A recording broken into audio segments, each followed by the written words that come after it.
Kisah ini bermula 3 juta tahun silam di fajar kemanusiaan, ketika spesies yang dikenal sebagai Homo sapiens pertama kali menjejakkan kaki di bumi. Di antara mereka hiduplah seorang insan yang kelak akan menjadi protagonis kita. Sepintas lalu ia tak ubahnya seperti manusia purba lainnya, namun jauh di dalam dirinya tersimpan sebuah keunikan yang akan mendefinisikan takdirnya, sebuah obsesi yang membara untuk berburu. Pada mulanya, ia menganggap dirinya sama saja dengan kaumnya, tetapi waktu segera menyingkap sebuah anomali yang mengerikan. Ia menyaksikan orang-orang di sekelilingnya menua, tubuh mereka melemah, hingga akhirnya menyerah pada kematian. Sementara dirinya, entah kutukan atau anugerah, tetap abadi. Waktu mengalir laksana sungai tak bertepi. Ribuan tahun datang dan silih berganti, namun ia tak lekang oleh zaman. Meskipun kata sama mungkin kurang tepat karena tubuhnya terus berevolusi, bertransformasi menjadi wujud yang kian besar, kian kuat, dan kian perkasa. Dalam perjalanannya yang tak berujung, terperangkap dalam keabadian dan kesepian yang menyiksa, hanya ada satu hal yang menjaga kewarasannya, yaitu berburu dan bertarung. Ia menantang apapun dan siapapun yang dianggapnya layak, karena hanya dalam pertarunganlah ia menemukan secercah kegembiraan. Selama hampir 3 juta tahun ia mengarungi hidup dengan cara ini, menempa dirinya tanpa henti. Akhirnya, ia mencapai puncak kekuasaan yang tak terbayangkan. Kekuatannya menjadi begitu mutlak, begitu tak tertandingi, hingga makhluk-makhluk lain mulai memujanya dengan gentar, memberinya namamu Sang Dewa Bumi. Kekuasaannya meluas hingga ia menaklukkan setiap makhluk yang berani menghalangi jalannya, bahkan menundukkan dewa-dewa lain dan merebut takhta sebagai entitas terkuat di seluruh alam dewa. Namun setelah mencapai puncak tertinggi, jurang kebosanan yang dalam mulai menganga di hadapannya. Tanpa ada lagi tantangan yang tersisa, hari-hari yang dahulu dipenuhi adrenalin kini terasa hampa dan monoton. Di puncak kejenuhannya, Mu melakukan sebuah tindakan teatrikal yang berlebihan. Ia mengangkat kakinya yang perkasa, lalu menghentakkannya ke tanah suci alam dewa. Seketika seluruh kediaman para dewa, sebuah planet kecil yang melayang agung, berguncang dengan dahsyat. Getarannya merambat ke seluruh penjuru alam dewa, menebar ketakutan di hati setiap dewa, malaikat, dan iblis yang menghuninya. Tentu saja ini bukanlah pertama kalinya Mu meluapkan kebosanannya dengan cara demikian. Beberapa dewa sudah tidak tahan lagi dengan guncangan harian ini, salah satunya adalah Lucifer, entitas terkuat kedua setelah Mu. Sementara itu, sang dewa terkuat tampak acuh tak acuh pada kekacauan yang ia timbulkan, pikirannya melayang pada perenungan yang sama yang telah menghantuinya selama berabad-abad. Sudah lebih dari 1.000 tahun berlalu sejak terakhir kali ia menemukan lawan yang mampu membuatnya berkeringat. Sambil menghela napas berat, ia bergumam pada dirinya sendiri, menyadari bahwa menjadi terlalu kuat ternyata adalah sebuah masalah tersendiri. Tepat saat kata-kata itu terucap, sebuah gagasan cemerlang menyambar benaknya. Setelah 1.000 tahun terbelenggu dalam frustrasi, ia merasa seolah mendapatkan pencerahan. Jika kekuatan absolut adalah masalahnya, maka solusinya pun sederhana. Ia hanya perlu menemukan cara untuk menjadi lemah. Tanpa membuang waktu, ia berseru memanggil naga Ling. Dari kehampaan, seekor naga raksasa yang agung muncul di langit, mendarat dengan dentuman yang menggetarkan. Ukurannya setidaknya 5 kali lebih besar dari singgasanamu. Dari sorot matanya yang menyala, sang naga yang merupakan asisten dewa tertinggi itu tampak tidak senang dipanggil. Dengan geraman berat, ia bertanya mengapa tuannya memanggil. Anehnya, Mu justru berbalik dan berjalan menjauh, dengan santai memerintahkan Nagaling untuk mengurus segalanya selama ia pergi. Sadar akan niat tuannya, sang naga dengan sigap merapal mantra pengikat absolut, membelenggumu dalam rantai sihir dalam upaya nekat untuk menghentikannya. Namun, ketika Mu menoleh dan memberinya tatapan tajam yang membakar, nyali sang naga seketika menciut. Sikap ganasnya luluh lantak, digantikan oleh ekspresi takut dan malu. Dengan gugup, ia mencoba menjelaskan bahwa ia hanya ingin tuannya memberikan penjelasan sebelum pergi, terutama karena pertemuan besar para dewa sudah diambang pintu. Mu sama sekali tidak peduli. Ia kembali berjalan, menyeret rantai sihir itu, seolah tak lebih dari hiasan yang mengganggu. Melihat rencananya gagal, Nagaling mengubah taktik dan mulai merengek, mengeluh bahwa ialah yang akan menanggung semua keluhan para dewa jika Mu tidak hadir. Menanggapi itu, Mu mematahkan rantai mantra dengan mudah, seolah terbuat dari kaca. Ia menoleh dan berkata bahwa ia akan mempertimbangkan untuk tinggal dengan satu syarat, jika Nagaling bersedia bertarung melawannya saat itu juga. Tawaran itu langsung mengubah segalanya. Nagaling sadar bahwa menghadapi omelan para dewa jauh lebih baik daripada harus binasa di tangan tuannya sendiri. Dengan cepat, ia mendoakan perjalanan tuannya agar aman dan lancar. Mu menyeringai puas, lalu mendekati sebuah miniatur bumi yang melayang di dekatnya. Sambil menyentuh permukaannya, ia mulai mencari jiwa yang tepat untuk ia tempati, mendengarkan doa dan keluh kesah para manusia. Sebagian besar terdengar sepele, namun satu pesan berhasil menarik perhatiannya. Sebuah seruan putus asa yang mempertanyakan keberadaan para dewa. Awalnya pesan itu membuatnya jengkel, tetapi kemudian ia tersenyum. Orang inilah wadah yang sempurna. Untuk pertama kalinya dalam 1000 tahun, Mu merasakan getaran kegembiraan yang tulus. Ia telah menemukan obat untuk kebosanannya. Meski Mu bersukacita, asistennya tampak sangat cemas. Sang Dewa Agung itu baru saja akan mengirim jiwanya ke dunia fana, meninggalkan tubuh aslinya yang perkasa di alam dewa, sebuah tindakan yang sangat gegabah. Namun Mu terlalu percaya diri, yakin tak ada satu makhluk pun yang berani menyentuh tubuhnya selagi ia pergi. Ia menepis kekhawatiran Nagaling, hanya berpesan selamat tinggal dan menitipkan alam dewa di bawah penjagaannya. Dan begitu saja panggung cerita pun beralih. Fokus kita kini tertuju pada seorang pemuda bernama Liho, remaja 17 tahun yang baru saja merasakan kemenangan semu setelah mengalahkan Raja Iblis dalam sebuah permainan video. Ia memandang layar dengan tatapan iri, mendambakan kehidupan para pahlawan dalam game yang selalu dikelilingi petualangan seru dan gadis-gadis cantik.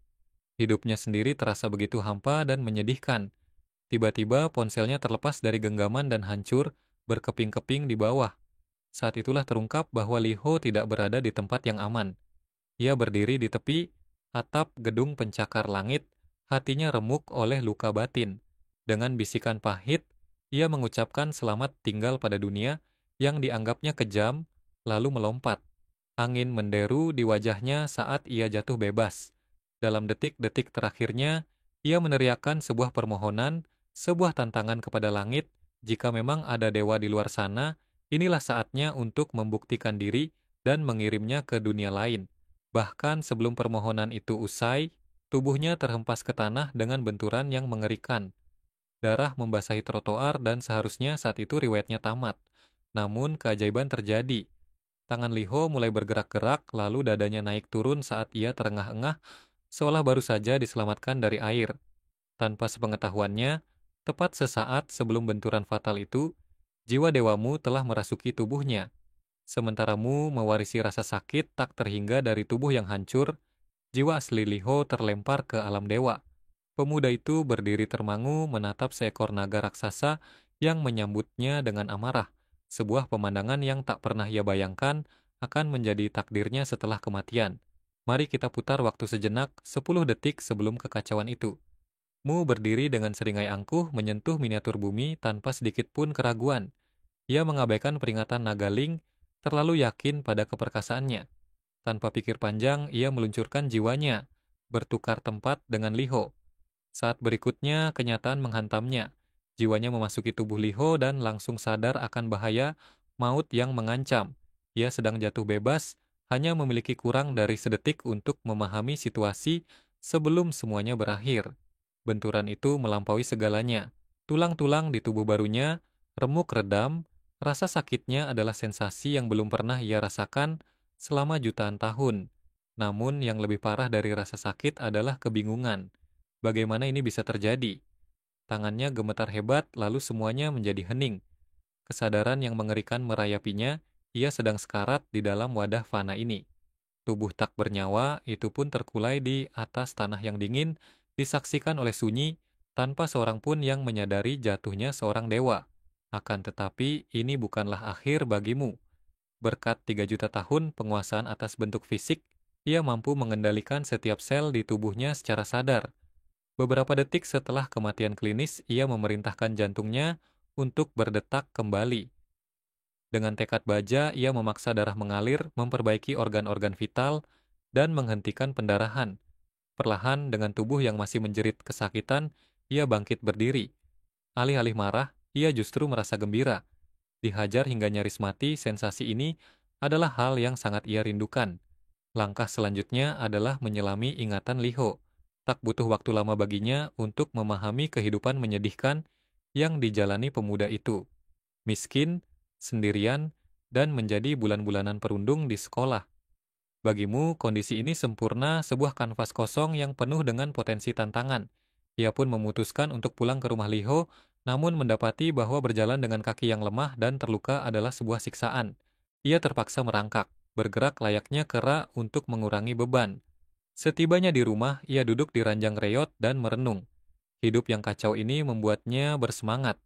Merasakan gelombang euforia, Mu melayangkan sebuah pukulan ke udara. Seketika rasa sakit yang tajam merobek lengan kanannya.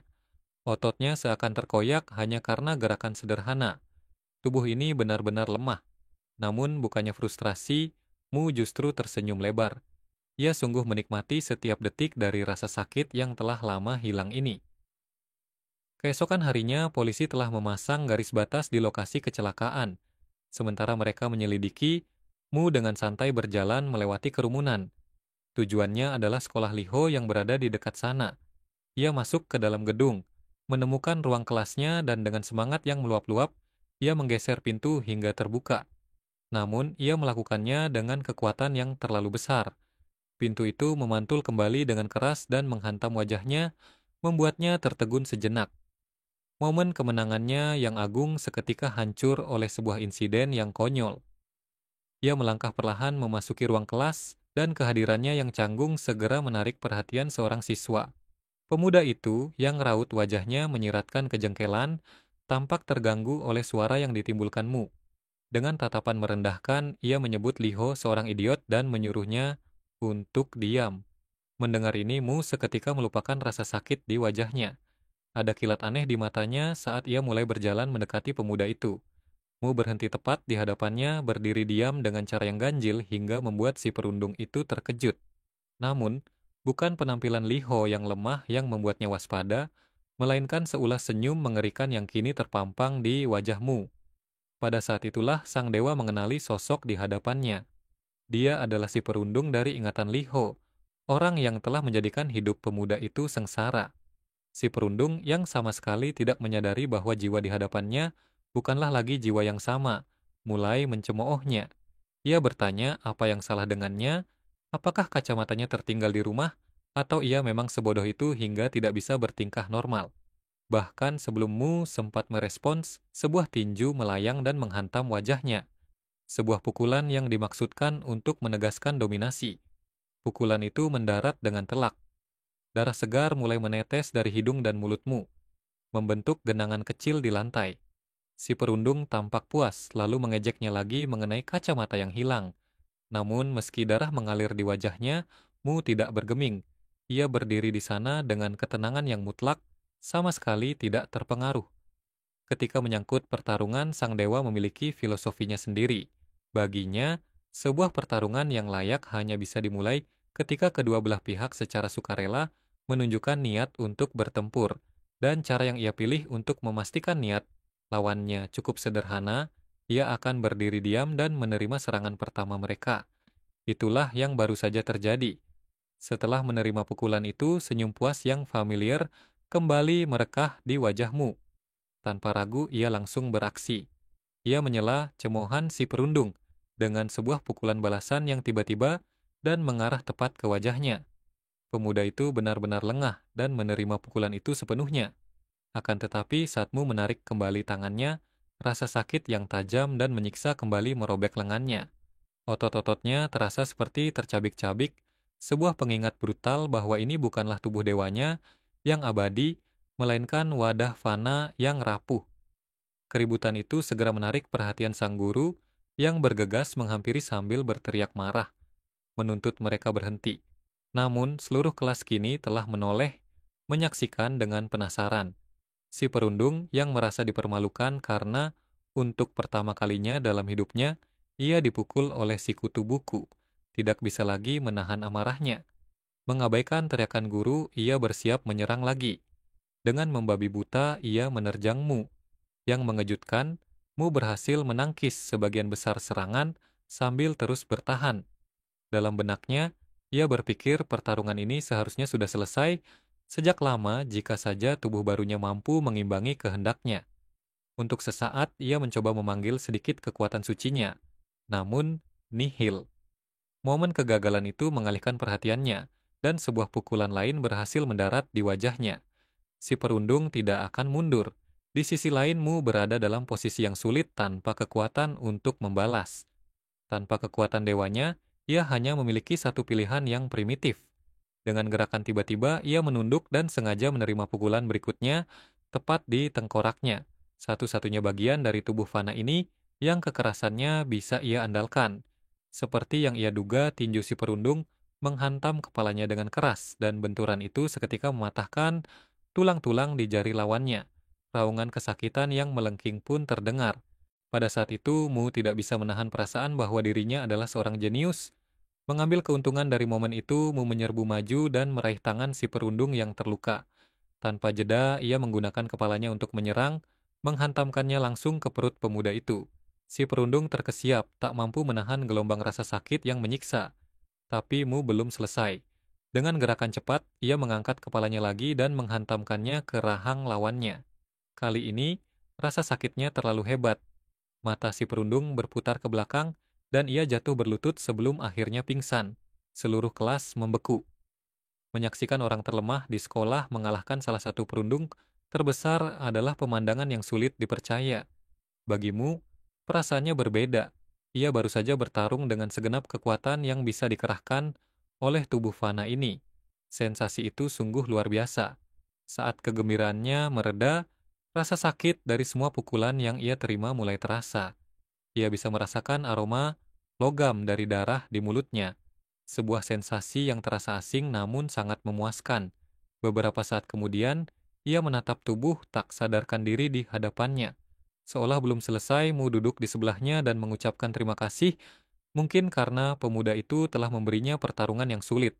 Kemudian, dalam sebuah tindakan yang benar-benar tak terduga, Mu menunduk, membuka mulutnya, dan menggigit telinga anak itu. Ia tidak hanya menggigit, ia merobek sepotong kecil dan meludahkannya ke lantai, tepat di depan mata teman-teman sekelasnya yang mematung ngeri. Ini adalah caranya yang ganjil untuk meninggalkan bekas pada lawan yang ia nikmati. Sebuah cara untuk menunjukkan rasa terima kasih sekaligus menandai mereka sebagai seseorang yang layak mendapatkan perhatiannya. Lawan-lawan terpilih ini kemudian ia sebut sebagai mainannya. Ini adalah sebuah bentuk pengakuan, sebuah lencana kehormatan yang menyakitkan.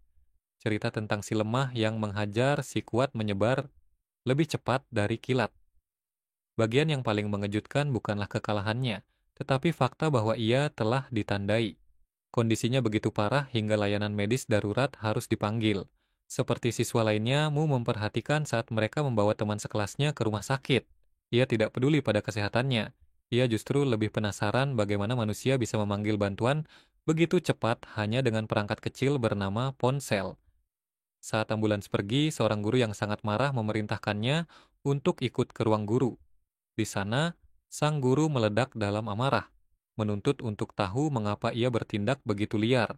Kemarahannya memuncak hingga ia mengangkat sebuah penggaris, bersiap untuk memukul. Tapi Mu tidak bergeming. Wajahnya justru tampak bersemangat, seolah menantikan kesempatan untuk melawan lawan baru.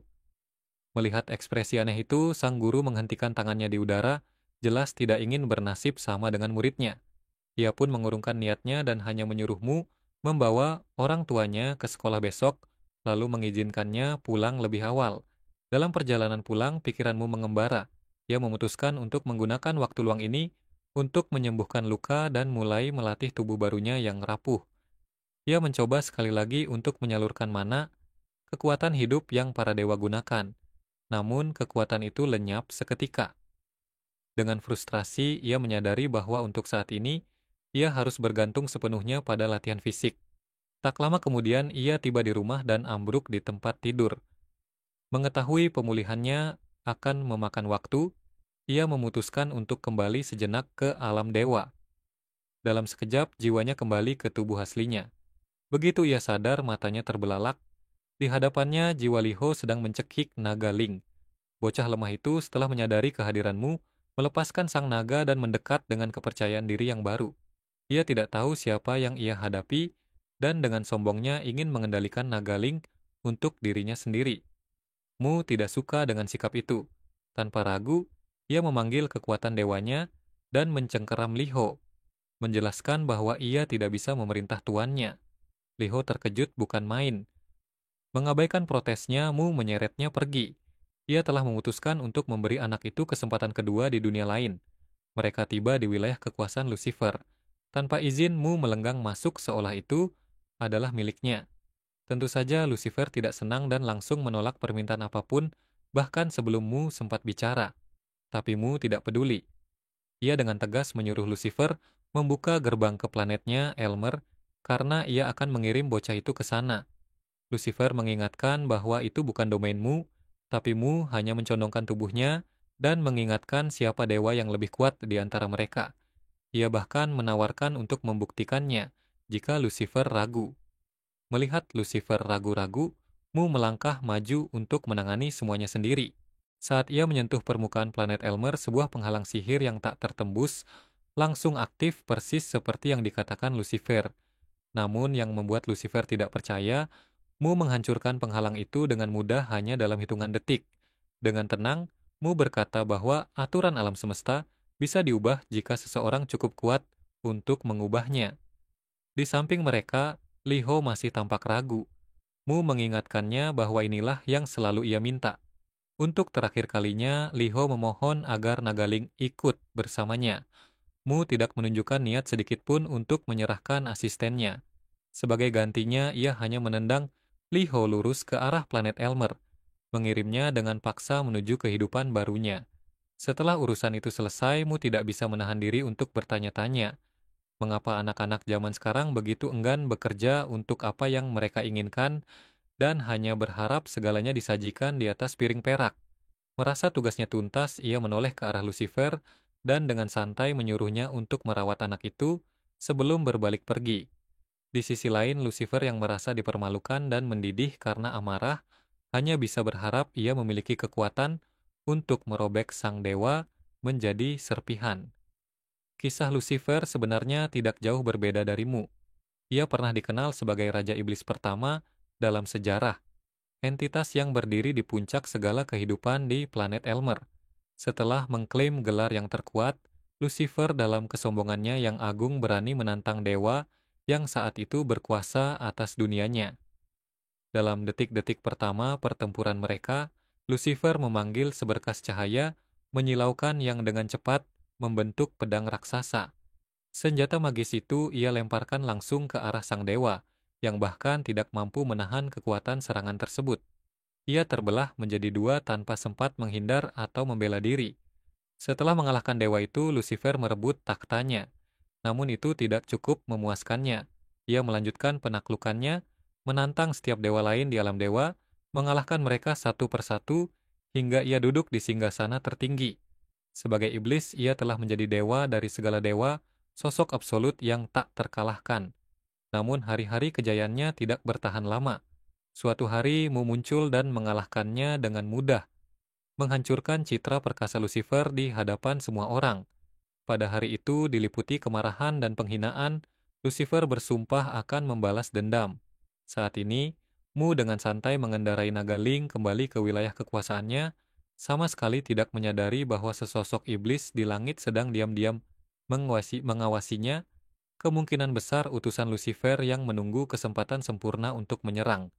Sama seperti Lucifer yang menghitung setiap detik untuk membalas dendam, si perundung dari sekolah Liho yang baru saja sadar di ranjang rumah sakitnya juga tidak sabar untuk membuat Liho menderita. Ia meraih ponselnya dan memutuskan untuk memanggil seseorang yang lebih tangguh. Dipicu oleh amarah, ia menelusuri kontaknya hingga menemukan nama yang ia cari. Sementara itu, di sisi lain kota, seorang pemuda bernama Kang Cho, juara tinju divisi menengah, sedang berlatih keras. Sesi latihannya yang intens tiba-tiba terganggu oleh nada dering yang nyaring. Saat itulah seorang pria berambut pirang bernama Huncel masuk dan dengan santai menjawab panggilan itu. Peneleponnya adalah si perundung. Dengan suara putus asa, ia berjanji akan membelikan Huncel ponsel baru jika ia bersedia melakukan satu hal kecil untuknya. Tertarik dengan kesepakatan yang mudah, Huncel pun setuju. Keesokan harinya di kelas, si perundung masuk seolah tidak ada yang terjadi. Seketika seluruh kelas terdiam, mata semua orang tertuju padanya, diikuti oleh bisikan dan gumaman. Awalnya ia mencoba mengabaikannya, tetapi ketika bisikan itu berubah menjadi lelucon tentang dirinya yang telah ditandai, ia tidak tahan lagi. Saat itulah ketua kelas, seorang gadis berkacamata, berdiri dan menyuruhnya diam. Merasa frustrasi karena bahkan ketua kelas berani melawannya. Ia kehilangan akal sehatnya dan mengangkat sebuah kursi, berniat melemparkannya ke arah gadis itu. Sebelum ia sempat bertindak, pintu kelas terbuka dan seorang guru berbadan besar masuk. Seketika si perundung kembali ke kursinya dan berpura-pura tenang. Sang guru melihat ketua kelas berdiri dengan tegang, bertanya apa yang terjadi.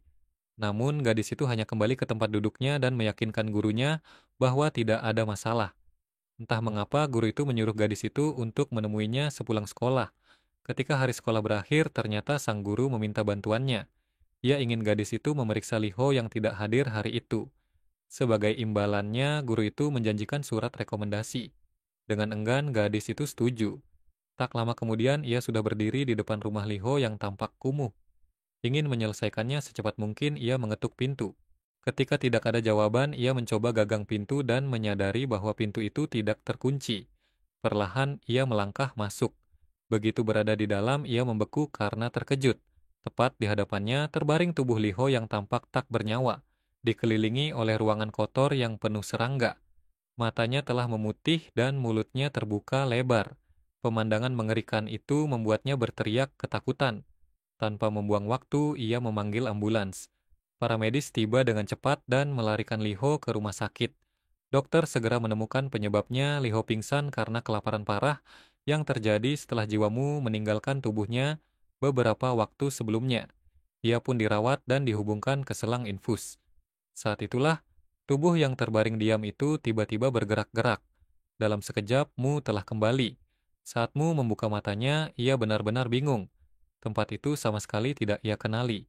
Ia melihat ke bawah dan menyadari ada sesuatu yang menempel di tangannya. Sebuah selang infus. Sebagai dewa yang hidup hanya untuk bertarung, ia sama sekali tidak memiliki pengetahuan tentang teknologi manusia modern. Ia menatap selang itu dengan campuran rasa ingin tahu dan kegelisahan. Namun dengan pengetahuannya yang luar biasa tentang tubuh, ia segera menyadari bahwa benda itu mengirimkan nutrisi ke dalam pembuluh darahnya, mempercepat pemulihannya. Baginya ini terasa seperti sihir penyembuhan. Ketika ia mulai sadar sepenuhnya, gadis ketua kelas yang duduk di dekatnya akhirnya menyapanya. Namun senyum menyeramkan di wajahmu membuatnya berpikir bahwa pemuda ini mungkin sedikit gila.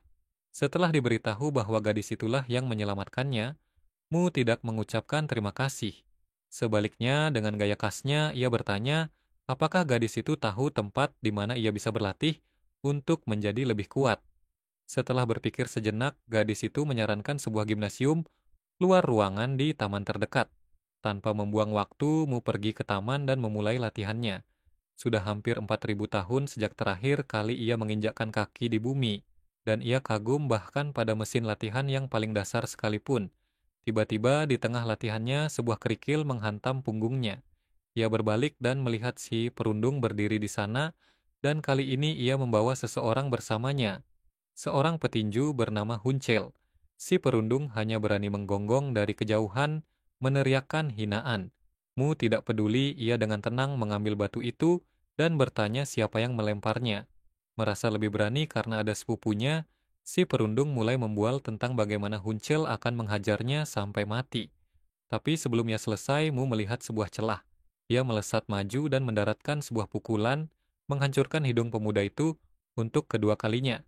Sementara itu, jauh di alam para dewa, segalanya menjadi lebih rumit. Pertemuan para dewa telah tiba, tetapi Mu tidak terlihat dimanapun. Naga Ling sebagai asistennya harus hadir untuk menggantikannya. Naga yang gugup itu tergagap saat menyampaikan pesan dari tuannya. Sebelum ia selesai, Lucifer memotongnya dengan tatapan tajam, mempertanyakan mengapa seekor asisten rendahan berani berbicara dalam pertemuan para dewa. Dalam keadaan panik, Nagaling dengan cepat membaca surat itu. Pesannya singkat dan arogan, Mu hanya meminta para dewa untuk memberitahunya jika mereka datang mencarinya. Lucifer tidak bisa menahan amarahnya dan membanting meja. Ia tidak tahan lagi dengan sikapmu yang mengabaikan segalanya. Sebagian besar dewa diam-diam setuju, tetapi tidak ada yang berani mengkritikmu secara terbuka. Dewa pemanah, salah satu dari mainanmu, akhirnya angkat bicara, berpendapat bahwa Mu adalah dewa terkuat, namun yang paling tidak bertanggung jawab. Meraih momen itu, Lucifer menggelegar bahwa setiap kali Mu memutuskan untuk turun tangan, ia justru sering memperburuk keadaan. Untuk membuktikannya, Lucifer mengingatkan Dewa Cyclops tentang apa yang terjadi 1000 tahun yang lalu. Saat itu, planet Cyclops diserang oleh makhluk kehampaan raksasa. Tepat ketika planet itu diambang kehancuran, Mu tiba-tiba muncul dan membelah makhluk itu menjadi dua. Dengan wajah ceria, Mu dengan mudah membinasakan ancaman itu. Namun, Lucifer menggunakan peristiwa ini untuk memutarbalikkan fakta, mencoba meyakinkan semua orang bahwa Mu sendirilah penyebab kehancuran itu. Dia menjelaskan bahwa jika Mu bekerja sama dengan para dewa lain alih-alih bertindak sendirian, kehancuran itu tidak akan pernah terjadi. Setelah menyampaikan argumennya dan kemungkinan besar berhasil mempengaruhi dewa-dewa lain ke sisinya, Lucifer menyatakan bahwa mereka tidak bisa lagi berdiam diri. Mereka tidak bisa membiarkan seseorang yang tidak layak menjadi dewa terus mempertaruhkan keselamatan dunia mereka. Di sisi lain, Nagaling hanya bisa terdiam membisu, tak mampu mengucapkan sepatah kata pun untuk membela tuannya. Satu-satunya hal yang bisa ia lakukan adalah berdoa dalam hati, memohon agar tuannya segera kembali sebelum keadaan menjadi semakin tak terkendali. Adegan pun bergeser kembali ke bumi, di mana si perundung mulai membuat keributan. Ia menggonggong ke arahmu, memperingatkannya sekali lagi bahwa sepupu petinjunya akan membuatnya membayar. Namun, Huncel, sang sepupu, justru merasa tertarik. Ia sedikit terkesan dengan betapa cepatnya gerakanmu sebelumnya. Dengan nada penasaran, ia bertanya apakah Mu berlatih seni bela diri. Mu dengan santai menjawab bahwa ia tidak bermain olahraga, karena yang ia inginkan hanyalah berkelahi, bukan bermain-main. Tanggapan itu membuat Hancel menganggapnya tidak lebih dari seorang bocah sombong. Sambil meludahkan permen karetnya dengan seringai, Hancel mengambil posisi bertarung, siap meladeni keinginanmu. Ia memulai dengan gerakan cepat untuk menguji lawannya. Serangan pembukanya yang tajam mendarat telak di wajahmu, sebelum ia sempat menghindar. Namun, meski puas setelah mendaratkan pukulan pertama, ada sesuatu tentangmu yang membuatnya tertegun. Ada yang aneh, sesuatu yang benar-benar tidak biasa, dan itu membuatnya merinding. Sebagai seorang petinju berpengalaman, Hancel merasa ganjil karena Mu sama sekali tidak bergerak untuk menghindar, padahal ia jelas-jelas melihat pukulan itu datang. Sama seperti si perundung, Hancel tidak tahu bahwa lawannya bukanlah manusia biasa, melainkan dewa yang terobsesi dengan pertarungan. Ia juga tidak tahu bahwa Mu tidak pernah menghindari serangan pembuka. Baginya, menerima pukulan pertama adalah sinyal sakral yang mengonfirmasi bahwa pertarungan telah resmi dimulai.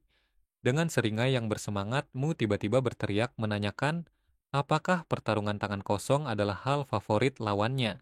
Senyumnya yang menyeramkan membuat Hancel bertanya-tanya orang gila macam apa yang sedang ia hadapi. Lalu entah dari mana Mu meniru gaya bertarung Huncel dan melesat maju. Huncel tidak menganggapnya serius, mengira itu hanyalah tiruan yang konyol. Ketika Mu melempar pukulan, ia menangkisnya dengan mudah, atau begitulah yang ia pikirkan. Kekuatan di balik pukulan itu membuatnya terpelanting ke belakang, benar-benar mengejutkannya. Tangannya berdenyut kesakitan. Ia tidak percaya betapa besar kekuatan yang dimiliki oleh pria kurus ini. Sementara itu, Mu terlihat semakin bersemangat. Wajahnya berbinar-binar saat menyadari serangannya berhasil sempurna hanya dengan meniru gerakan lawannya. Namun, ada satu hal yang harus ia waspadai, tubuh ini bukanlah sesuatu yang bisa diandalkan. Ketegangan saat melancarkan pukulan membuat otot-otot lengannya menjerit kesakitan. Tentu saja Mu tidak peduli. Faktanya, ia justru menyukainya. Baginya, rasa sakit adalah bumbu penyedap yang membuat pertarungan semakin memuaskan. Sensasi bertarung di dalam tubuh Fana ini terasa lebih mentah dan menggembirakan. Tiba-tiba, yang mengejutkan Hansel, Mu menarik ikat pinggangnya dan melilitkannya di kepalan tangannya. Sebuah ide yang muncul karena kesadarannya akan kerapuhan tubuh ini. Si perundung yang menonton dari pinggir lapangan tentu saja berpikir itu tidak adil, namun baik Mu maupun Huncel tidak peduli. Huncel kembali menyerbu maju, kali ini dengan kewaspadaan penuh. Ia melemparkan rentetan pukulan mencoba membuatmu kewalahan. Mu berhasil menangkis sebagian besar serangan, tetapi pergerakannya terbatas oleh rasa sakit. Di tengah usahanya untuk bertahan, Mu mulai menganalisis gerakan lawannya dan menyadari sesuatu. Gerakannya cepat tetapi terlalu mudah ditebak. Hanya dengan mengamati, Mu dengan cepat mulai mengantisipasi setiap langkah Hansel. Kurang dari 1 menit, ia sudah bisa menghindari setiap serangan dengan mudah. Ketika Hansel mencoba gerakan baru, Mu tidak hanya menangkisnya, tetapi juga membalikan keadaan dengan sebuah pukulan yang mematahkan lengan lawannya di tengah ayunan. Hansel menjerit kesakitan saat rasa kagetnya mereda. Teriakan itu membuat Mu bertanya-tanya apakah Hansel dan si perundung itu benar-benar sepupu, karena mereka tampaknya sama-sama dramatis. Tanpa membuang waktu, Mu menyegel kemenangannya dengan satu pukulan lagi yang membuat Hansel pingsan seketika. Pemandangan itu membuat si perundung benar-benar terpaku. Mu kemudian menatapnya dan menyatakan sudah waktunya untuk membayar semua masalah yang ia timbulkan. Pemuda yang tadinya begitu sombong itu tahu bahwa kini tidak ada lagi yang bisa menyelamatkannya. Mu berjalan perlahan untuk menyelesaikan masalah, namun saat ia semakin dekat, ia menyadari bahwa lawannya tidak lagi memiliki niat untuk melawan. Tidak ada lagi kehormatan dalam memukulinya. Melihat keraguanmu, si perundung berpikir ia mungkin bisa selamat. Namun, sudah terlambat untuk bermain sebagai korban. Sebelum ia sempat berkata apa-apa, Mu meninjunya di wajah. Tanpa belas kasihan, ia terus memukuli pemuda itu, menguji teknik bertarung barunya pada tubuh lawannya. Ia baru berhenti setelah melancarkan satu serangan lutut brutal, terakhir ke wajah yang sudah babak belur itu. Setelah puas, ia berjalan pergi, meninggalkan jejaknya pada sang petinju dan menambahkannya ke dalam daftar mainannya yang terus bertambah. Si perundung, setelah mempelajari pelajarannya yang menyakitkan, hanya bisa menggumamkan nama Liho dan menyebutnya bajingan gila. Tidak lama kemudian, Mu kembali ke rumah Liho. Duduk di tempat tidurnya, ia merasa senang. Namun, ototnya yang lemah dan tulangnya yang rapuh masih sangat mengganggunya. Ia menutup matanya, berniat kembali ke tubuh dewanya. Namun ia perlahan membuka matanya hanya untuk menyadari bahwa ia masih berada di rumah Liho. Ia tidak bisa kembali. Alasan dari kejadian ini berawal dari beberapa hari yang lalu. Setelah dengan paksa melemparkan Liho ke planet Elmer, tindakanmu telah mendorong Lucifer hingga ke batas kemampuannya. Dalam perjalanan kembali ke domainnya, Mu sempat bercerita kepada Nagaling betapa ia menikmati waktunya di bumi, tetapi juga mengeluhkan kelemahan tubuh barunya. Ia memerintahkan asistennya untuk menemukan bola sihir pemulihan, sebuah artefak langka di bumi, namun melimpah di planet Elmer milik Lucifer. Setelah tiba di wilayah kekuasaannya, Mu memberikan sepucuk surat kepada Nagaling untuk pertemuan para dewa, surat yang isinya kita sudah ketahui. Mengabaikan permohonan asistennya untuk tinggal, Mu kembali memindahkan jiwanya ke bumi. Tanpa sepengetahuan mereka, iblis kecil di langit melaporkan setiap gerakan ini kepada Lucifer.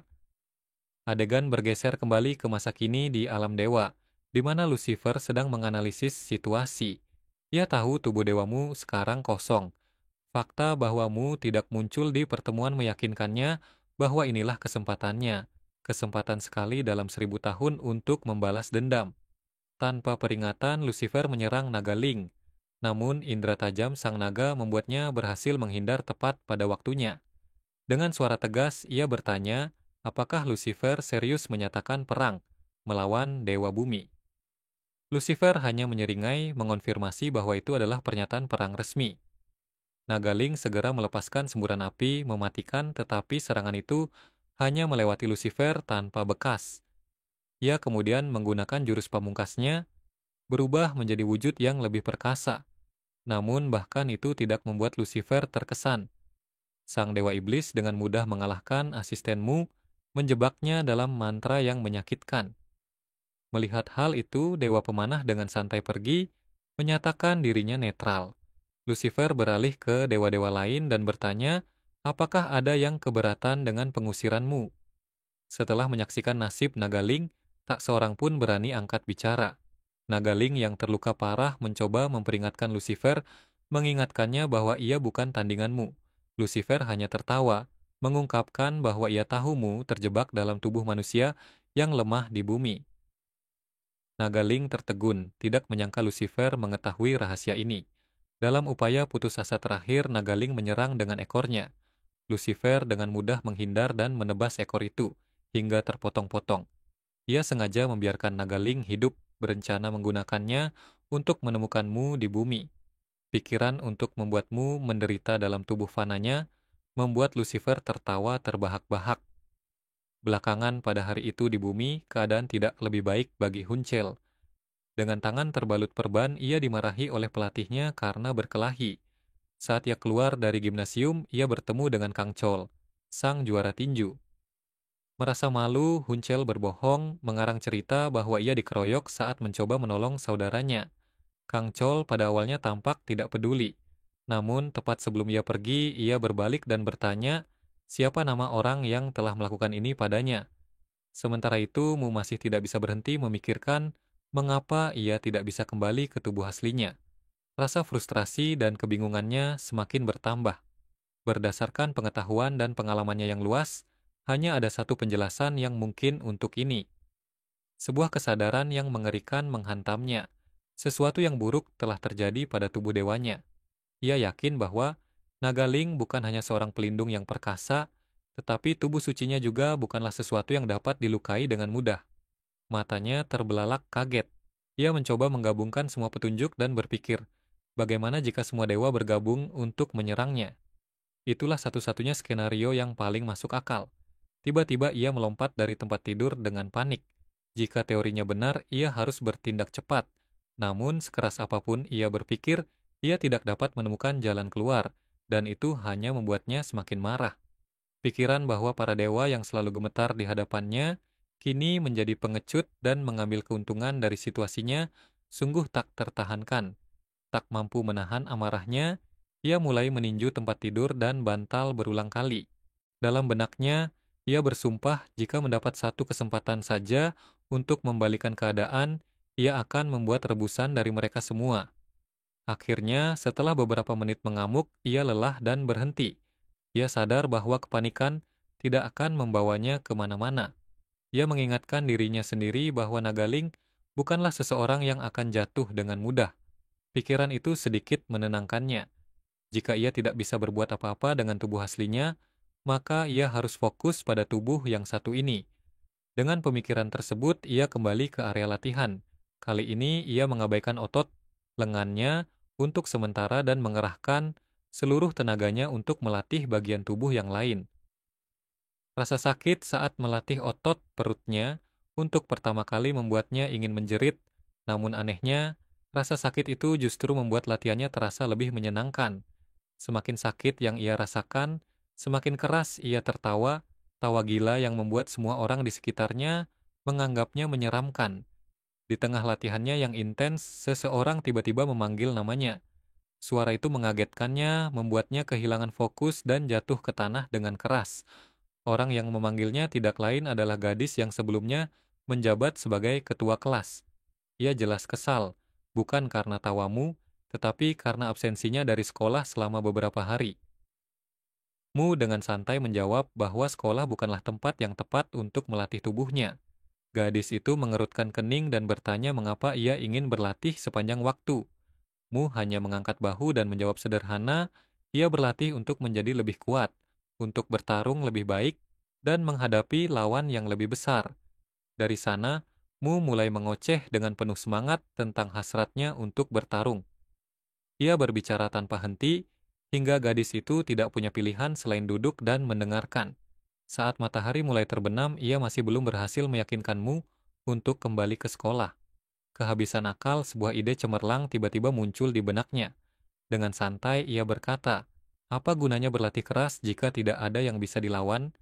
Ia memintamu melihat sekeliling, menunjukkan bahwa tidak ada seorang pun di sana yang bisa menantangnya. Sebelum pergi, ia menambahkan, datanglah ke sekolah, temui beberapa orang, dan mulailah beberapa konflik, maka kau akan memiliki banyak lawan. Mu terkesan dengan logikanya. Gadis itu ada benarnya. Setelah apa yang ia lakukan pada para perundung itu, mereka tidak akan berani mendekatinya lagi. Ia harus menemukan seseorang yang lebih kuat jika ingin menempa tubuh ini. Untuk pertama kalinya, ia benar-benar mempertimbangkan untuk kembali ke sekolah. Saat ia merenung, sesosok bayangan muncul di belakangnya dan berteriak menanyakan apakah ia Liho. Sosok itu mengenakan topeng dan membawa sebuah senjata. Mu tidak repot-repot menjawab, ia sudah tahu apa yang akan terjadi. Ekspresinya berubah dari terkejut menjadi lega. Lawan berikutnya telah datang langsung kepadanya. Pria bertopeng itu adalah Kang Chol. Namun ia berbeda dari lawan-lawan sebelumnya. Bertahun-tahun yang lalu, saat ia baru berusia 15 tahun, saudara perempuannya yang merupakan seorang balerina berbakat menjadi target seorang penguntit. Suatu hari, pria itu mencoba menyerangnya di sebuah gang sepi. Untungnya, Kang Chol berada di dekat sana dan berhasil menghentikannya. Namun, karena tidak ada cukup bukti, penguntit itu dibebaskan tidak lama kemudian. Obsesinya telah berubah menjadi kegilaan yang bercampur dengan hasrat balas dendam. Pria itu kembali menyerang saudara perempuannya, kali ini dengan sebilah pisau, melukainya dengan parah dan menghancurkan masa depannya sebagai balerina. Kang Chol menyalahkan hukum karena gagal melindunginya. Sejak hari itu, ia bersumpah untuk menjalankan keadilannya sendiri. Ia memukuli penguntit itu hingga nyaris mati, dan sejak saat itu, ia menjadi seorang vigilante anti penindasan, melihat perkelahian bukan sebagai kekerasan, tetapi sebagai penghakiman.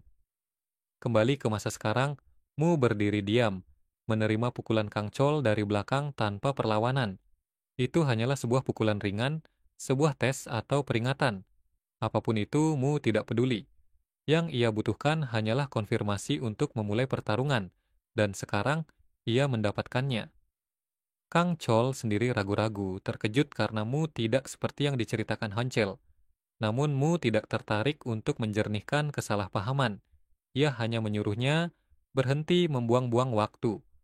Hal itu tentu saja membuat Kang Chol semakin yakin bahwa Mu memang gila. Ia pun menyerang. Awalnya, Mu dapat menghindari setiap pukulan dengan mudah. Melihat hal ini, Kang Chol sadar bahwa lawannya bukanlah orang sembarangan. Ia pun menjadi serius menggunakan salah satu trik tinjunya. Sebuah pukulan kanan untuk memblokir pandangan, diikuti dengan pukulan kiri yang keras. Namun yang mengejutkannya, Mu sudah mengantisipasi dan menangkisnya juga. Kang Chol terus menekan. Pukulannya kini memiliki kekuatan yang berbeda. Ia tanpa henti mengincar titik-titik lemah Mu. Keadaan menjadi lebih buruk ketika ia menemukan sebuah celah dan mendaratkan pukulan yang menghancurkan tulang rusuk Mu. Rasa sakit menghantamnya seketika. Kang Chol dengan dingin berkata bahwa orang yang tidak layak tidak pantas mendapatkan belas kasihan. Tapi bukannya takut atau marah, Mu justru mulai tertawa. Tawa itu membuat Kang Chol semakin murka. Mu sadar akan kesenjangan kekuatan di antara mereka. Namun, mengakui kekalahan bukanlah sifatnya. Ia teringat pada salah satu pertarungannya di masa lalu, di mana ia menang bukan dengan kekuatan, tetapi dengan strategi. Ia memaksa dirinya untuk tenang, mematikan semua emosinya, dan mulai menganalisis gerakan lawannya dengan cermat. Ia memasang ekspresi cemberut yang dibuat-buat, yang justru semakin memancing amarah Kang Chol. Saat Kang Chol menerjang, Mu mundur hingga punggungnya membentur pohon. Tiba-tiba ia menendang tanah, menyebarkan kerikil dan debu. Tujuannya bukan untuk membutakan Kang Chol, tetapi untuk menciptakan medan yang tidak rata. Gaya bertarung Kang Chol yang agresif membuatnya bergerak dengan sembrono, dan tak lama kemudian ia menginjak sebuah batu kecil dan kehilangan keseimbangan. Itulah celah yang ditunggu-tunggumu. Tanpa membuang waktu, ia segera beraksi. Lengannya tidak merespon karena kerusakan sebelumnya, jadi ia menggunakan sikunya untuk mendaratkan pukulan keras yang memecahkan kacamata Kang Chol. Mu menjadi terlalu percaya diri dan mulai mengejek lawannya. Ia begitu sibuk merencanakan langkah selanjutnya hingga gagal menyadari bahaya. Sementara ia sibuk mengejek, Kang Chol menggunakan senjatanya dan meremukkan kakimu. Rasa sakit yang tak tertahankan membuatnya jatuh berlutut. Kang Chol kini berdiri di atasnya sambil menyeringai, siap untuk mematahkan rahangnya. Tepat sebelum pukulan itu mendarat, Mu menutup matanya berpikir bahwa inilah akhirnya. Namun, sepersekian detik sebelum pukulan itu menghancurkan kepalanya, sesuatu seperti batu terbang entah dari mana dan menghantam wajah Kang Chol. Dampaknya begitu tiba-tiba hingga membuatnya tersandung. Kang Chol yang bingung mendengar suara lemah memanggil guru. Sebagai seseorang yang beroperasi dari bayang-bayang, ia tidak bisa mengambil risiko terlihat. Ia segera menarik kerudungnya dan melarikan diri. Segera setelah Kang Chol menghilang, sesosok makhluk kecil seperti kadal muncul dari belakang dan dengan suara gemetar memanggil, "Guru." Mu menoleh dan yang mengejutkannya, makhluk itu adalah asistennya, Nagaling. Setelah mereka kembali ke rumah, Nagaling mulai menjelaskan segalanya. Ternyata setelah mengalahkannya, Lucifer menjebak tubuh aslimu dalam sebuah penghalang tak tertembus yang memisahkan ruang dan waktu, membuatnya mustahil bagi jiwamu untuk kembali. Untuk memastikan tidak ada yang mengganggu rencananya, Lucifer membawa tubuh itu ke wilayahnya sendiri. Namun, ada satu masalah kecil, Lucifer tidak dapat memasuki bumi dengan mudah. Ia harus meyakinkan Nagaling untuk mengungkapkan bagaimana ia bisa sampai ke sana. Lucifer juga membawa naga yang telah dikalahkan itu ke wilayah kekuasaannya, menjanjikan bahwa jika ia bekerja sama, ia akan menjadikan sang naga sebagai dewa baru di bumi, menggantikanmu. Namun, alih-alih mengkhianati tuannya, Nagaling hanya menunjuk ke arah penghalang di sekeliling tubuhmu dan bertanya, apakah penghalang yang dapat memblokir ruang dan waktu itu juga dapat menghentikan serangan yang melewatinya? Lucifer berasumsi Nagaling hanya ingin menyelamatkan tuannya, sehingga ia dengan percaya diri meyakinkan bahwa tidak ada serangan apapun yang dapat menembus penghalang itu. Tapi kemudian sesuatu yang aneh terjadi. Lucifer menyadari sekelilingnya mulai menjadi lebih terang. Ia berbalik dan apa yang dilihatnya membuatnya membeku. Tubuh Nagaling yang terluka parah kini bersinar dengan cahaya keemasan yang berderak karena energi. Keterkejutannya dengan cepat berubah menjadi ketakutan saat Nagaling tiba-tiba berteriak, mengumumkan sebuah peledakan diri secara besar-besaran. Sebelum Lucifer sempat bereaksi, atap kastilnya hancur total, dan detik berikutnya seluruh bangunan itu lenyap seolah dilenyapkan oleh bom nuklir. Ledakan itu begitu dahsyat sehingga membakar seluruh sisi alam dewa menjadi abu. Nagaling telah menggunakan 99% kekuatannya untuk itu. Di tengah kepulan asap dan debu, ia melakukan yang terbaik untuk melarikan diri sebelum Lucifer menyadari apa yang telah terjadi. Mengetahui tidak ada lagi tempat yang aman baginya, sang naga malang itu hanya memiliki satu tujuan, kembali kepada tuannya di bumi. Namun, Lucifer muncul dari debu, murka dan merasa dikhianati. Ia menyerbu mengejar Nagaling, cukup marah untuk mengubah kadal itu menjadi rebusan. Sang naga berlari secepat yang ia bisa. Tepat ketika ia hanya berjarak beberapa meter dari singgasanamu dan gerbang menuju bumi, Lucifer melemparkan tombak ajaib ke arahnya. Tombak itu meleset tipis dan Nagaling berhasil melompat ke miniatur bumi, menghilang dari alam dewa dan muncul kembali di langit bumi. Benar-benar kehabisan energi, ia hanya memejamkan matanya dan membiarkan takdir menentukannya. Dan ternyata takdir telah memilihnya untuk menjadi penyelamat tuannya. Benda yang menghantam wajah Kang Chol dan menghentikan serangan terakhirnya tidak lain adalah kadal kecil yang kelelahan itu. Setelah mendengar semuanya, Mu menatap asistennya yang kini mungil. Seperti yang diduga, ia tidak sedih, ia sangat marah. Cukup marah pada Lucifer sehingga jika ia mendapat kesempatan kembali, ia tidak akan membiarkan iblis itu hidup sedetik pun. Tiba-tiba ekspresinya berubah dari marah menjadi gembira saat ia menyadari bahwa ia akhirnya memiliki kesempatan untuk melawan Lucifer lagi dalam sebuah pertarungan yang layak. Mu melompat dari tempat tidur dengan penuh semangat, menemukan tujuan baru. Tetapi jauh di lubuk hatinya, ia tahu ia tidak punya kesempatan melawan Lucifer dalam tubuh ini. Satu-satunya pilihan adalah bekerja lebih keras. Namun, tubuh Liho yang babak belur berada dalam kondisi yang sangat buruk. Kemudian ia tersadar ia telah memberitahu Nagaling untuk menemukan bola ajaib untuknya. Ia menoleh ke arah kadal kecil itu dan bertanya dengan putus asa, apakah Nagaling berhasil mendapatkannya. Yang mengejutkan, Nagaling benar-benar membawanya. Kadal kecil itu telah menyembunyikan bola itu jauh di dalam perutnya. Dengan sedikit kesulitan, ia mengeluarkannya. Nagaling menjelaskan bahwa itu adalah batu darah naga yang diresapi dengan mantra penyembuhan 1 kali. Mu segera mengambilnya dan berterima kasih mengatakan bahwa ini sudah lebih dari cukup. Tanpa ragu, ia mengaktifkan bola itu melepaskan efek penyembuhannya. Seketika tubuhnya dikelilingi oleh aura hijau dan luka-lukanya mulai sembuh. Tapi itu bahkan bukan bagian terbaiknya. Mu menyadari sesuatu yang mengejutkan, efek bola itu tidak hanya terbatas pada penyembuhan. Ia bisa merasakan otot-ototnya menjadi lebih responsif. Bola itu pasti juga diresapi dengan mantra peningkat tubuh. Nagaling dengan bangga mengakui bahwa ia secara pribadi telah berusaha keras untuk menambahkan efek itu.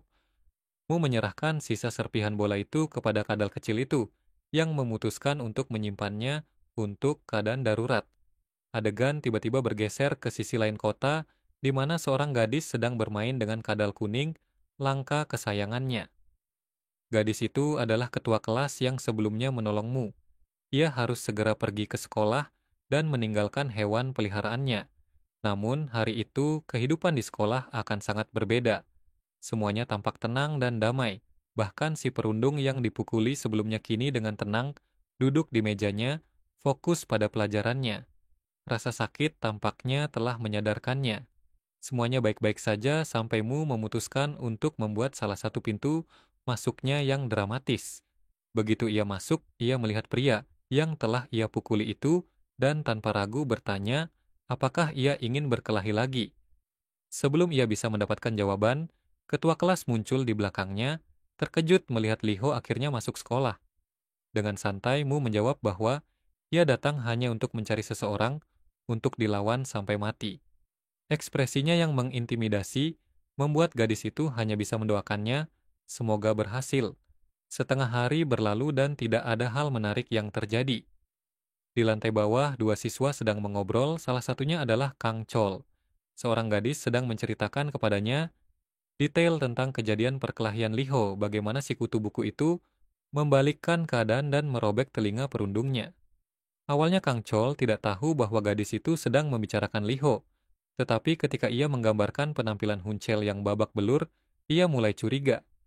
Ia teringat air mata buaya Huncel dan menyadari bahwa semua itu adalah taktik untuk memanipulasinya. Dalam perjalanan pulang, apa yang tidak disadari Kang Chol adalah bahwa ia mengambil jalan yang sama dengan Mu. Sementara itu, Mu merasa kecewa karena harinya begitu membosankan. Tiba-tiba ia melihat Kang Chol berjalan dengan canggung. Karena Kang Chol memakai kacamata dan masker kemarin, Mu tidak langsung mengenalinya. Tetapi ada sesuatu tentang postur tubuh dan ukuran ototnya yang memicu kecurigaannya. Dalam sekejap, kecurigaan itu berubah menjadi kepastian. Ia berteriak, "Itu orang yang kemarin." Suaranya yang lantang menarik perhatian Kang Chol. Ketika ia menoleh dan melihatmu menyerbu ke arahnya, dengan tatapan gila tanpa berpikir 2 kali, Kang Chol melesat berlari secepat mungkin. Ia tidak boleh membiarkan dirinya tertangkap.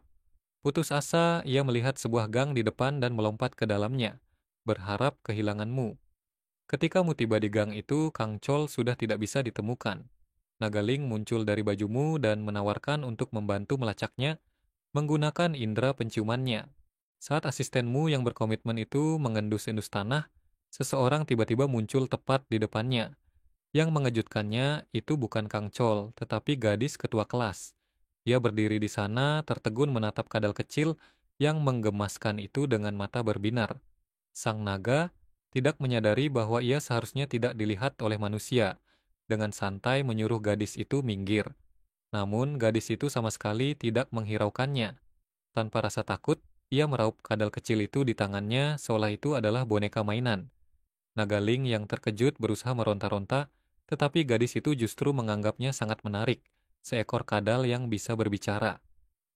Tiba-tiba Nagaling melihat sebuah celah dan melesat, bersembunyi di belakang tuannya. Gadis itu mendekat dan bertanya apakah makhluk kecil itu adalah temannya. Mu melirik asistennya yang terguncang dan entah bagaimana membenarkannya, mengatakan bahwa anak kecil ini adalah asistennya yang patuh. Gadis itu akhirnya memperkenalkan dirinya sebagai Kim Yujin. Ia tampak cemburu karena Mu memiliki asisten yang begitu menggemaskan. Melihat ekspresi itu, sebuah ide muncul di kepalamu. Ia menawarkan untuk meminjamkan naga Ling kepada Eugene untuk sementara waktu dengan imbalan sedikit informasi. Eugene berbinar mendengar tawaran itu. Jelas ia akan melakukan apa saja untuk bisa memegang kadal itu. Tanpa menunggu Eugene merespons, Mu meraih leher Nagaling dan dengan santai melemparkannya ke arah gadis itu. Nagaling yang malang berputar di udara dan mendarat tepat di atas kepala Eugene. Sementara itu, Mu berjalan pergi dan menyuruh Nagaling untuk tinggal bersama Kim Eugene untuk sementara. Tidak lama kemudian, Eugene dan Nagaling tiba di rumahnya. Sang naga tidak senang dengan situasinya, tetapi karena ia tidak bisa menentang perintah tuannya, ia menghela napas dan memperkenalkan dirinya. Sesuai instruksi tuannya, ia berkata, "Kau akan secara aktif bekerja sama denganku mulai sekarang." Eugene sejenak terkejut saat melihat kadal kecil itu, mencoba memerintahnya, tetapi cara ia bertindak dan fakta bahwa ia bisa berbicara justru membuat jantungnya berdebar kencang. Ia meletakkan jarinya di tangan kecil Nagaling dan memberikan sedikit jabat tangan untuk menunjukkan rasa hormat. Saat melakukannya, ia bertanya apakah tuan yang dimaksud adalah Liho. Nagaling mengangguk dan Eugene pun menyatakan kesediaannya untuk bekerja sama.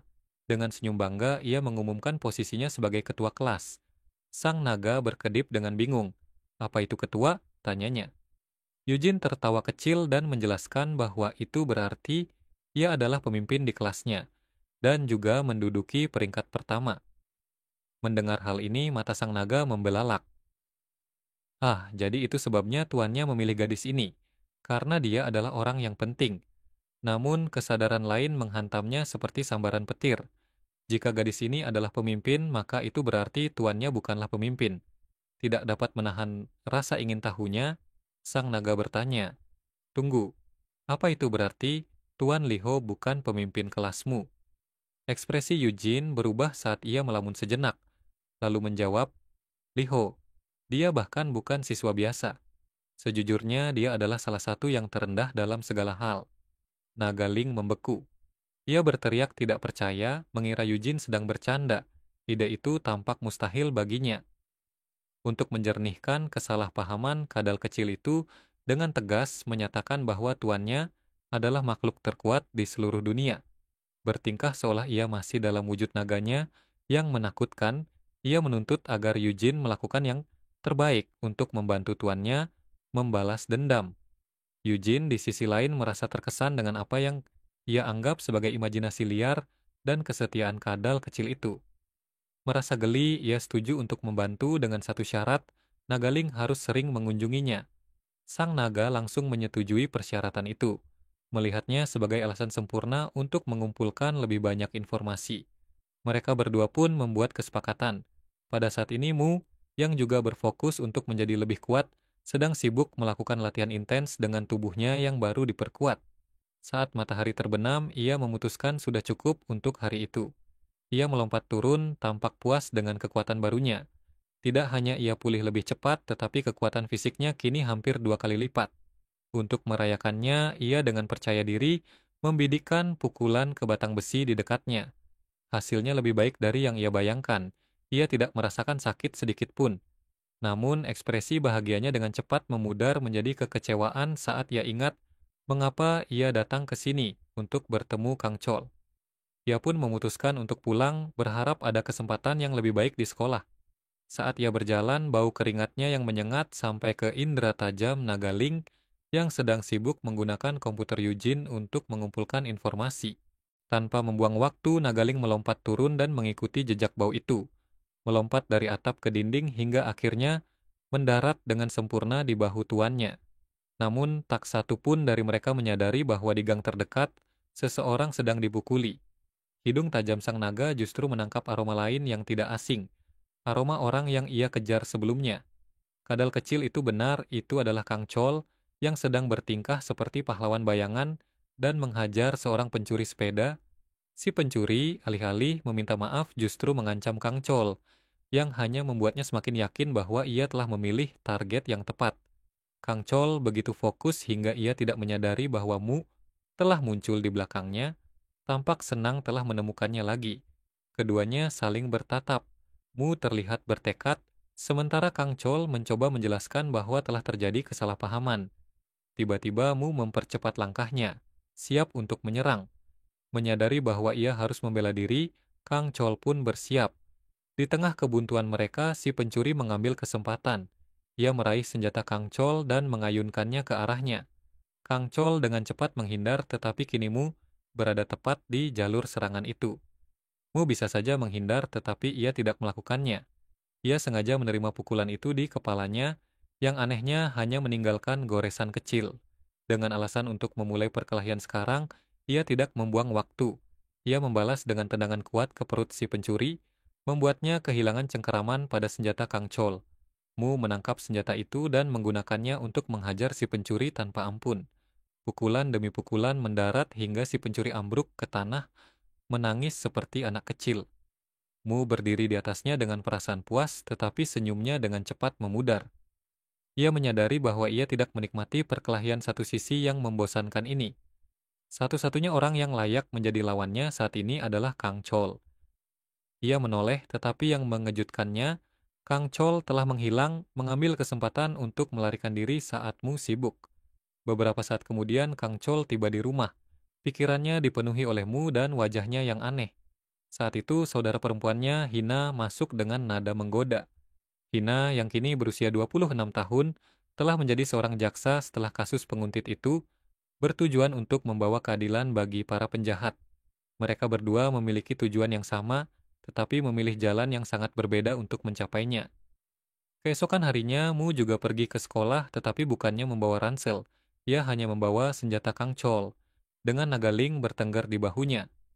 Beberapa siswa hanya bisa menatap dan bertanya-tanya, tetapi tak satu pun yang berani mendekat. Saat itulah Eugene melihatnya. Wajahnya berseri-seri penuh kegembiraan, melihat kadal kecilnya lagi. Mu segera mengingatkannya tentang kesepakatan mereka. Sayangnya, Eugene hanya memiliki informasi sebatas desas-desus umum tentang seorang pemburu perundung. Apa yang tidak mereka sadari adalah bahwa Kang Chol sudah ada di sana.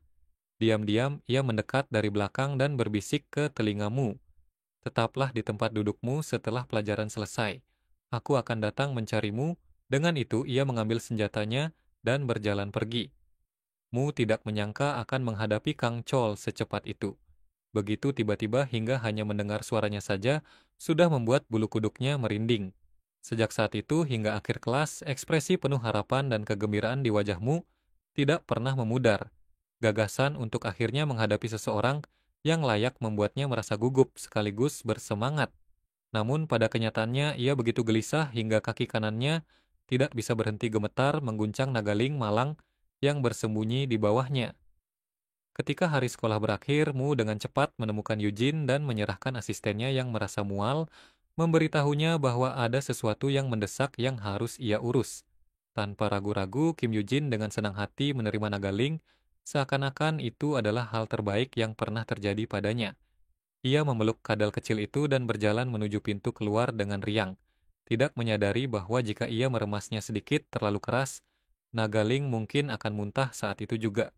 Segera setelah ia pergi, sebuah tangan tiba-tiba muncul dari sisi lain ruangan. Momen yang telah lama ditunggu-tunggu akhirnya tiba bagimu. Waktu untuk pertarungan telah datang. Kang Chol tidak membuang waktu. Ia melangkah masuk, menutup pintu di belakangnya, dan merogoh tas ranselnya. Dengan gerakan yang tenang, ia mengeluarkan sarung tangan latihannya dan mulai memakainya. Mu sedikit terkejut, bertanya-tanya, apakah Kang Chol berencana melakukan hal yang sama seperti yang ia lakukan sebelumnya dengan ikat pinggangnya, demi perlindungan dan performa yang lebih baik. Ketika Kang Chol selesai memakai sarung tangannya, ia menatapmu dengan ekspresi ingin tahu, dan bertanya, apakah ia benar-benar menyukai pertarungan. Tanggapanmu bukanlah seperti yang ia harapkan. Mu menggelengkan kepalanya dan menolak gagasan itu, mengatakan bahwa ia tidak bertarung karena ia menyukainya. Sebelum mereka melanjutkan, apa yang benar-benar ia sukai terlintas di benaknya, yaitu rasa sakit dan keterkejutan saat ia dipukul. Bagi kebanyakan orang, itu adalah hal terakhir yang mereka inginkan. Namun baginya, menahan rasa sakit seperti itu setelah ribuan tahun terasa sangat memuaskan. Dengan pola pikir seperti itu, Mu percaya bahwa ia bertarung karena itu adalah sebuah kebutuhan. bagian dari eksistensinya. Saat ia memikirkan hal itu, wajahnya berubah menjadi ekspresi yang terlalu bersemangat dan menyeramkan, yang membuat Kang Chol terdiam sejenak. Pada saat itu, Kang Chol hanya bisa berpikir bahwa orang ini benar-benar gila. Mengabaikan perilaku anehmu, ia mengeluarkan sepasang sarung tangan latihan lagi dan melemparkannya ke arahnya. Ia bertingkah seolah-olah mereka berada di sana untuk sebuah pertandingan persahabatan, menjelaskan bahwa ia ingin menjaga pertarungan tetap adil dan tidak bisa bertarung dengan serius kecuali lawannya terlihat lebih dari sekadar preman biasa. Dalam sekejap, Mu mengenakan sarung tangan itu dan langsung menyerbu ke arah Kang Chol, jelas bersemangat untuk menggunakan kekuatan barunya. Ia melemparkan pukulan pertama, dan seperti yang diduga, Kang Chol menangkis dan menghindar pada saat yang bersamaan. Setelah bertukar serangkaian pukulan acak, mereka berdua melangkah mundur. Jeda singkat itu adalah yang Kang Chol butuhkan untuk menilai situasi. Mengambil dari pengalamannya sebagai seorang profesional, ia mengingatkan dirinya untuk merilekskan tubuhnya. Ini bukan hanya tentang kekuatan kasar, ini tentang kontrol. Mu kembali menyerbu dengan ceroboh, tetapi kali ini Kang Chol lebih dari siap. Ia tidak hanya membela diri, tetapi juga membalikkan keadaan dan mendaratkan pukulan keras tepat di rahang Mu. Tidak cukup sampai di situ, ia menindaklanjutinya dengan serangan lain yang bahkan lebih keras.